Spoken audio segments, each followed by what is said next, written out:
En la lucha por la materialización de este hecho basado en el Partido Liberal Mexicano, toda su perspectiva programática, porque en él se concentran las aspiraciones fundamentales que llevaron a nuestro pueblo a ceñir las grandes batallas de independencia y la reforma y la revolución de 1810 por su continuidad cardenista.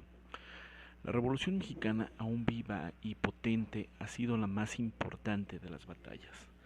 La Revolución Mexicana es la revancha de nuestra primera República Federal, el 1824. Los republicanos reunidos en torno al patriota y humanista inmenso que se llamó Benito Juárez, fue una revolución planeada contra el monetarismo inglés, norteamericano, que mantenía a la nación bajo la dictadura del infame Porfirio Díaz. Era la imposibilidad de efectuar su desarrollo industrial, en virtud de una política de saqueo económico, destrucción del potencial productivo de los trabajadores mediante formas cada día más bestiales de trabajo esclavo, política cuyo único fin real era asegurar el pago puntual de la deuda externa del país.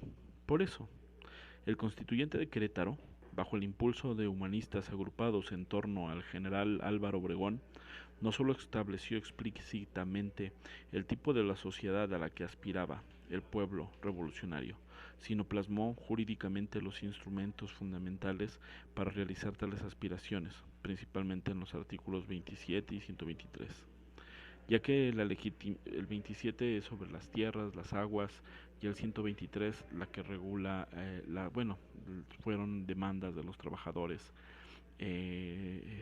levantadas por los seguidores de los hermanos Flores Magón y el movimiento anarquista mexicano.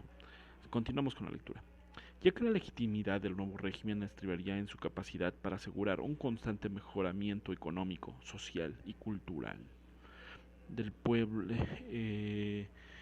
del pueblo, constituye un depósito en manos de la nación y de la propiedad de la riqueza que se logró el derecho de imponer la propiedad privada a las modalidades que dicte el interés público, es decir, la propiedad privada, el interés fundamental del pueblo revolucionario, hacer de México una nación basada en el progreso generalizado.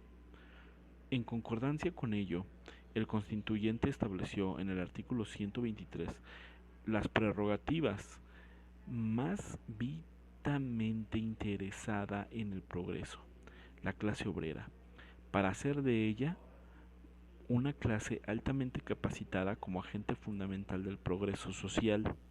Ambos artículos además sentaron las bases de la reforma agraria y abrieron una vía del progreso para el campesinado, principal protagonista de la Revolución Mexicana y principal aliado de la clase obrera.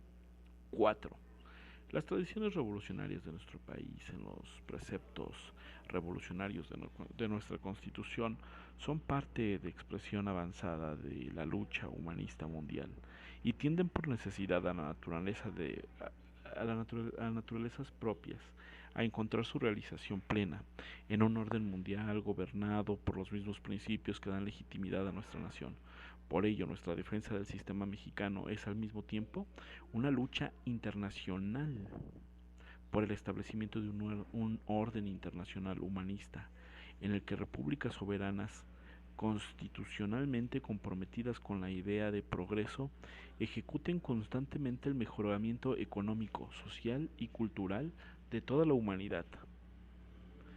La idea de que las naciones pueden resolver sus problemas en la autosuficiencia es una locura que solo se les ocurre a los voceros del neomalthusianismo, del capital financiero internacional, empeñados en imponer políticas de crecimiento cero. Desde 1978 ya estaban jodiendo los neomalthusianos, es decir, los neoliberales, con políticas de crecimiento cero, como solución fascista a la bancarrota de la estructura internacional de deudas. Más aún, naciones como la nuestra no pueden tener acceso al desarrollo científico y tecnológico necesario para resolver sus más urgentes problemas económicos, si no es mediante la creación de las instituciones internacionales de su nuevo orden internacional humanista.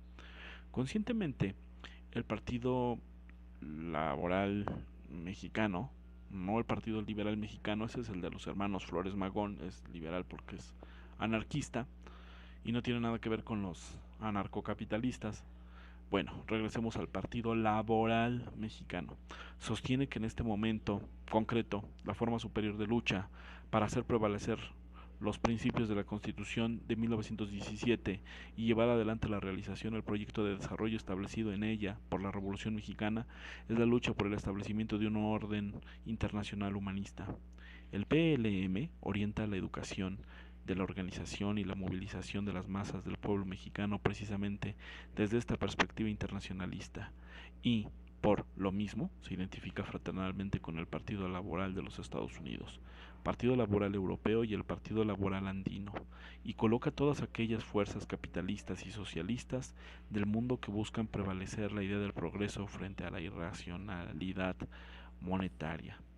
Semejante compromiso tiene una nítida expresión en nuestras propuestas programáticas concretas en las políticas económicas, financieras y tecnológicas de otra índole que hemos detallado para echar a andar el nuevo orden internacional humanista a partir del Banco de Desarrollo Internacional, propuesto por Lyndon H. LaRouche. Tales propuestas centrales en la reorganización global de las finanzas y el comercio mundiales hacen comercios mundiales a partir de una moratoria general, es decir, el no pagar la deuda, ordenada del pago de las deudas nacionales, la implementación de medidas económicas necesarias para que el mundo acceda a finales del siglo a una economía basada en el aprovechamiento de la energía de fusión termonuclear. ¡Qué adelantados! La energía de fusión termonuclear, hoy siglo XXI, en la segunda década del siglo XXI, no está desarrollada ni siquiera en China, que es el país que nos da clases a todo el mundo sobre lo que es la energía nuclear de fusión. Toda la energía nuclear es de fisión. Pero bueno, ya después hablaremos de ese tema, que es un super mega tema y también algo muy triste. Según lo que estamos leyendo o sabemos de la doctora Claudia Sheinbaum, doctora en energía, por haber hecho una tesis sobre cómo funciona una estufa de leña rural y que le dieron su doctorado en, me parece, Alemania. Por eso nos condenará 6 años más a no disfrutar de la energía nuclear o de proyectos de energía nuclear que se preparen para el futuro, como si lo están haciendo la India, China, Corea del Sur. Pero bueno, esta es la crítica del programa de Claudio Sheinbaum. Será tema para un video de no para más adelante. No me tardaré mucho en proponerlo en este canal, sin que el género de dudas competentes y rigurosas hayan lanzado hasta hoy para fundar un nuevo orden internacional humanista. 5. Cuando la Constitución de 1917 expresa que la democracia es un modo de vida fundado en un constante mejoramiento económico, social y cultural del pueblo, no hace otra cosa sino reconocer que la clase trabajadora como sujeto del proceso negatoentrópico de la evolución social. La clase obrera es en efecto la única fuerza social capaz de ocasionar reacciones positivas en la naturaleza mediante la labor productiva. Es por tanto un agente social de progreso.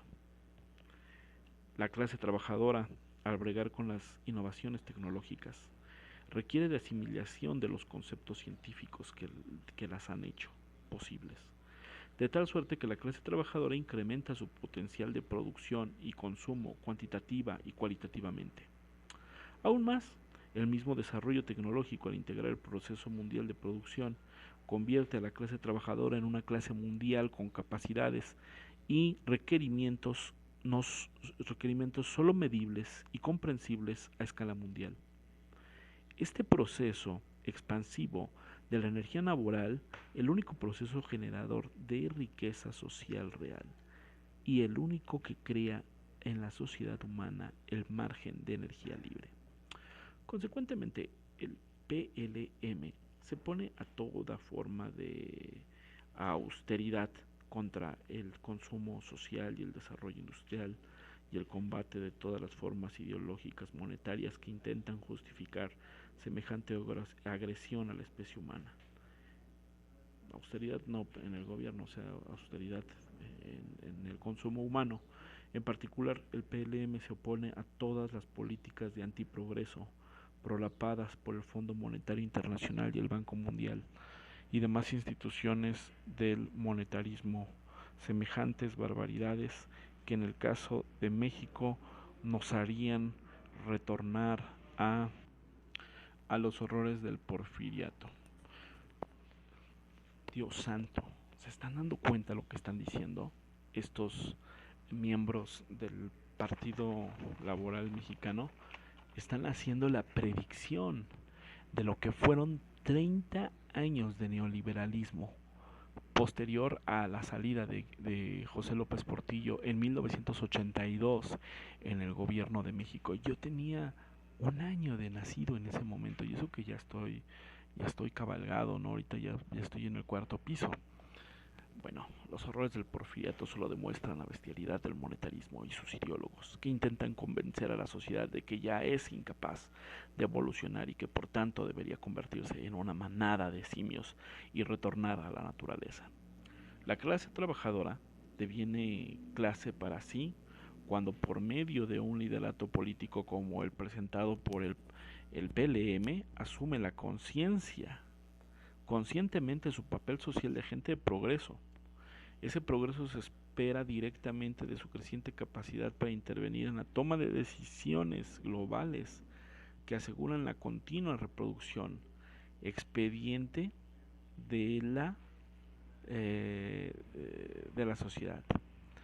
Este interés superior de la clase trabajadora subsiste en todo interés local, parcial, inmediato de grupos de trabajadores considerados separadamente, y choca directamente con los intentos de los agentes del anarcosindicalistas, del monetarismo, de separar las demandas del consumo de los trabajadores de su papel crucial en la producción. La conciencia de la clase de los trabajadores no se define por actitudes antigobiernistas o antiburguesas, sino por su comprensión del programa positivo en el que han de impulsar el progreso de la sociedad y aún gobernarlo, y por su decisión pelear por ese programa y asegurar que cualquier circunstancia los principios humanistas prevalezcan en la conducción del país. Precisamente por ello, la democracia no consiste en la aceptación del pluralismo, en tanto la suma heteronómica de voluntades individuales. Tampoco consiste en el juego anárquico de todas las ideologías. Rechazamos tajantemente las nociones relativas a la libertad democrática que intentan hacer pasar la mera existencia de una oposición a la derecha e izquierda como democracia y la ejecución de sus actos de provocación anarquista como libertad. El único concepto de libertad democrática que acepta y practica y promueve el PLM es el que tiene que ver con la existencia con la esencia del derecho de la ciudadanía a contribuir en la expansión de las capacidades reproductivas sociales de la nación.